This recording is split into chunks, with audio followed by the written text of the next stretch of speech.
இன்று கேரட் அல்வா செய்முறை பார்க்கலாம். டெல்லி கேரட்டில் செய்தால் சுவை கூடும்.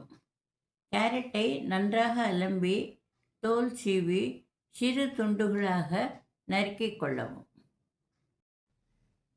சிறு துண்டுகளாக நறுக்கிய கேரட்டை ஒரு மிக்சியில் போட்டு நைஸாக அரைத்து கொள்ளவும்.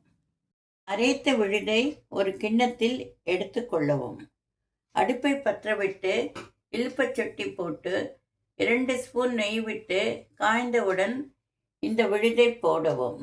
அதில் 1/2 லிட்டர் பால் சேர்க்கவும்.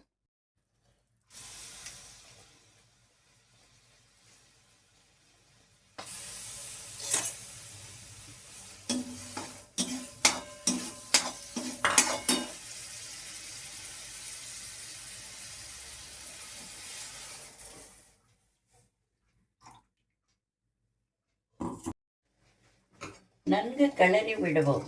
பாதி அளவு சுண்டிய பின் சம அளவு ஜீனி சேர்க்கவும். பாதி அளவு சுண்டி கெட்டிப்பட்டவுடன் சம அளவு சர்க்கரை,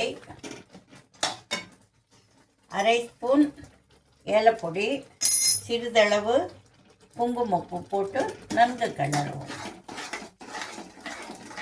அடுப்பை சிம்மில் வைத்து 15 நிமிஷம் நன்கு கெட்டிப்பட கிளறவும்.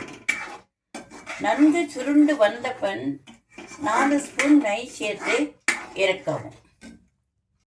இப்போது நன்கு சுருண்டு வர ஆரம்பித்து விட்டது.